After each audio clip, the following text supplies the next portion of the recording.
A short time ago, the United States military began major combat operations in Iran. Our objective is to defend the American people by eliminating imminent threats from the Iranian regime, a vicious group of very hard, terrible people. Its menacing activities directly endanger the United States, our troops, our bases overseas, and our allies throughout the world. For 47 years, the Iranian regime has chanted death to America and waged an unending campaign of bloodshed and mass murder, targeting the United States, our troops, and the innocent people in many, many countries. Among the regime's very first acts was to back a violent takeover of the U.S. Embassy in Tehran, holding dozens of American hostages for 444 days. In 1983, Iran's proxies carried out the Marine barracks bombing in Beirut that killed 241 American military personnel. In 2000, they knew and were probably involved with the attack on the USS Cole. Many died.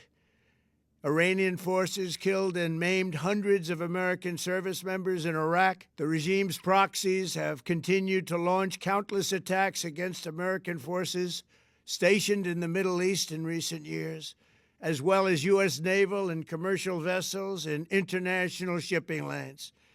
It's been mass terror, and we're not going to put up with it any longer.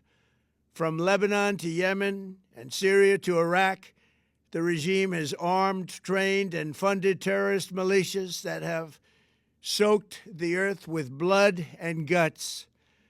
And it was Iran's proxy, Hamas, that launched the monstrous October 7th attacks on Israel, slaughtering more than 1,000 innocent people, including 46 Americans, while taking 12 of our citizens hostage. It was brutal, something like the world has never seen before. Iran is the world's #1 state sponsor of terror and just recently killed tens of thousands of its own citizens on the street as they protested. It has always been the policy of the United States, in particular my administration, that this terrorist regime can never have a nuclear weapon. I'll say it again, they can never have a nuclear weapon. That is why in Operation Midnight Hammer last June, we obliterated the regime's nuclear program at Fordow, Natanz, and Isfahan. After that attack, we warned them never to resume their malicious pursuit of nuclear weapons, and we sought repeatedly to make a deal. We tried. They wanted to do it. They didn't want to do it. Again, they wanted to do it. They didn't want to do it. They didn't know what was happening. They just wanted to practice evil. But Iran refused, just as it has for decades and decades. They've rejected every opportunity to renounce their nuclear ambitions, and we can't take it anymore. Instead, they attempted to rebuild their nuclear program and to continue developing long-range missiles that can now threaten our very good friends and allies in Europe, our troops stationed overseas, and could soon reach the American homeland. Just imagine how emboldened this regime would be if they ever had and actually were armed with nuclear weapons as a means to deliver their message. For these reasons, the United States military is undertaking a massive and ongoing operation to prevent this very wicked, radical dictatorship from threatening America and our core national security interests.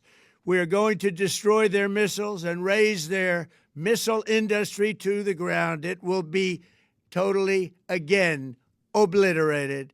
We're going to annihilate their Navy. We're going to ensure that the region's terrorist proxies can no longer destabilize the region or the world and attack our forces and no longer use their IEDs or roadside bombs, as they are sometimes called, to so gravely wound and kill thousands and thousands of people, including many Americans. and we will ensure that Iran does not obtain a nuclear weapon. It's a very simple message. They will never have a nuclear weapon. This regime will soon learn that no one should challenge the strength and might of the United States Armed Forces. I built and rebuilt our military in my first administration, and there is no military on earth even close to its power, strength, or sophistication. My administration has taken every possible step to minimize the risk to U.S. personnel in the region. Even so, and I do not make this statement lightly, the Iranian regime seeks to kill. The lives of courageous American heroes may be lost, and we may have casualties. That often happens in war. But we're doing this not for now. We're doing this for the future, and it is a noble mission. We pray for every service member as they selflessly risk their lives to ensure that Americans and our children will never be threatened by a nuclear-armed Iran. We ask God to protect all of our heroes in harm's way, and we trust that, with his help, the men and women of the armed forces will prevail. We have the greatest in the world, and they will prevail. To the members of the Islamic Revolutionary Guard, the armed forces, and all of the police, I say tonight that you must lay down your weapons and have complete immunity, or, in the alternative, face certain death. So, lay down your arms. You will be treated fairly with total immunity, or you will face certain death. Finally, to the great, proud people of Iran, I say tonight that the hour of your freedom is at hand. Stay sheltered. Don't leave your home. It's very dangerous outside. Bombs will be dropping everywhere. When we are finished, take over your government. It will be yours to take. This will be probably your only chance for generations. For many years, you have asked for America's help, but you never got it. No president was willing to do what I am willing to do tonight. Now you have a president who is giving you what you want. So let's see how you respond. America is backing you with overwhelming strength and devastating force. Now is the time to seize control of your destiny and to unleash the prosperous and glorious future that is close within your reach. This is the moment for action. Do not let it pass. May God bless the brave men and women of America's armed forces. May God bless the United States of America. May God bless you all. Thank you.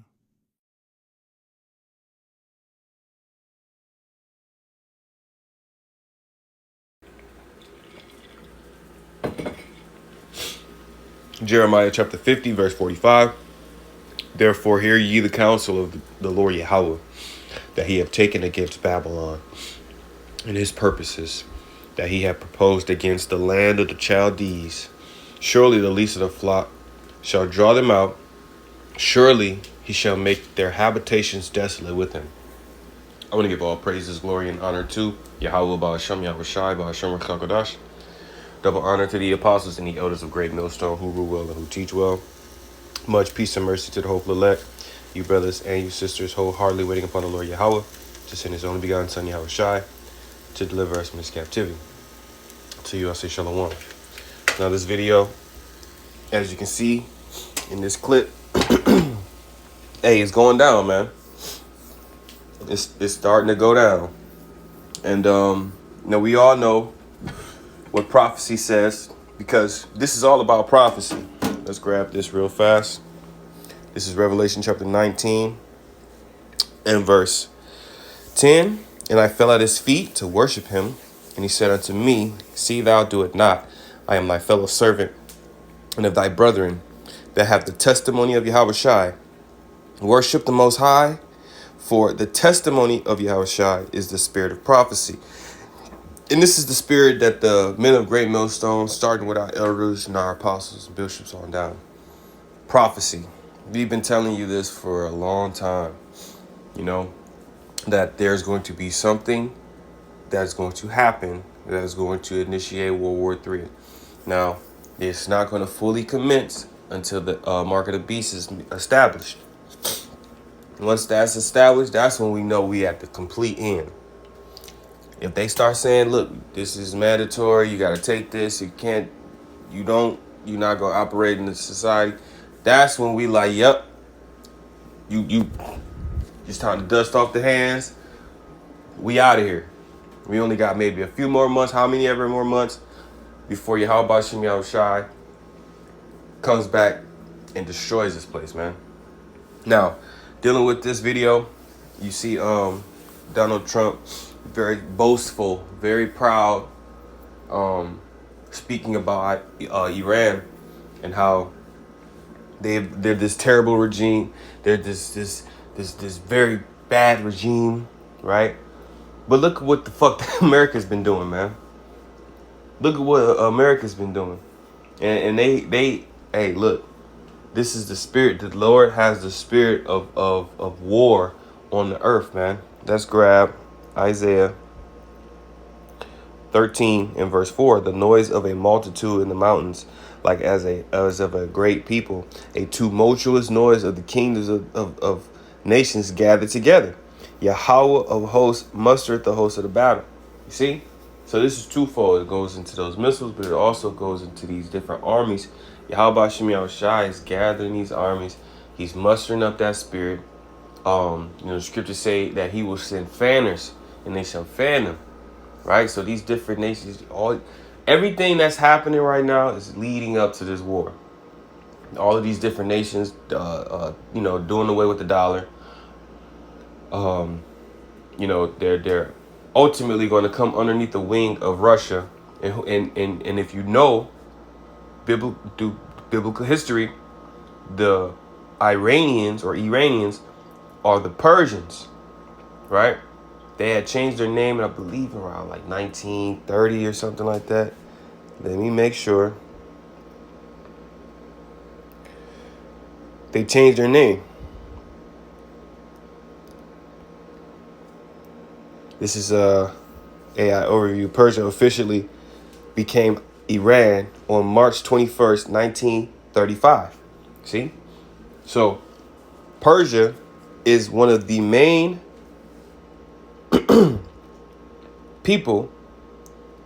country that is going to be underneath Russia. This is Ezekiel chapter 38 and verse 4. And I will turn thee back and put hooks into thy jaws, and I will bring thee forth, and all thine army, horses and horsemen, all of them clothed with all sorts of armor, even a great company with bucklers and shields, all of them handling swords. So the Lord's going to take Russia out of that low, compliant spirit, and they're going to bring back that Soviet Union spirit, that wild spirit.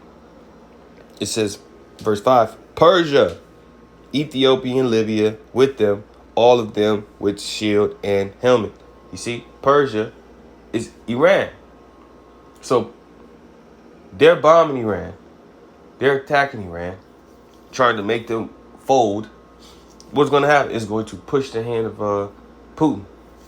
Russia's going to get involved.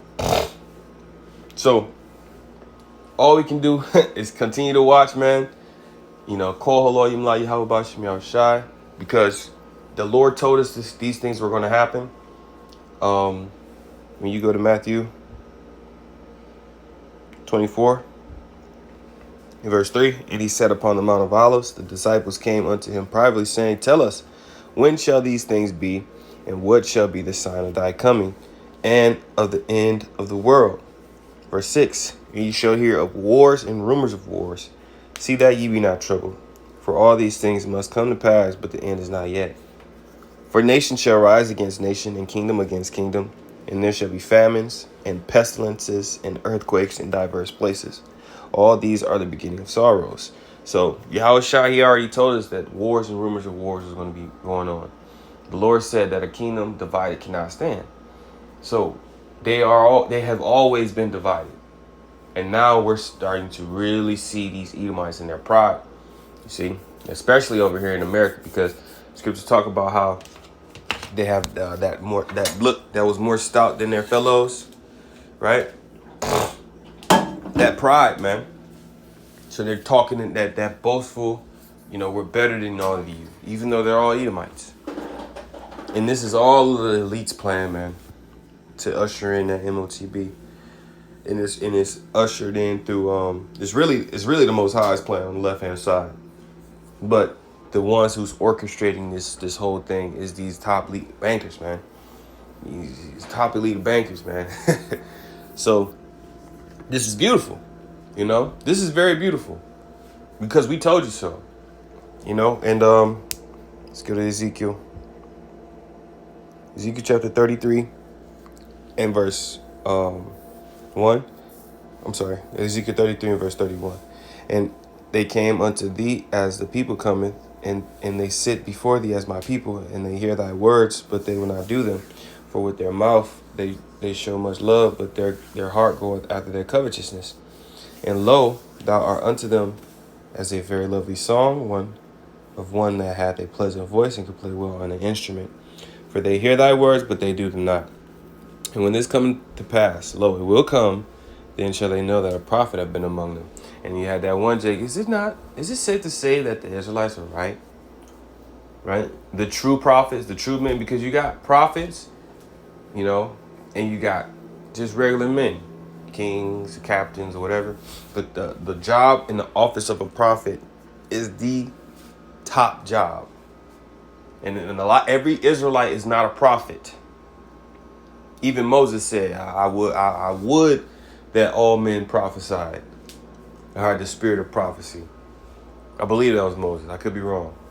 But we're in some beautiful times, man.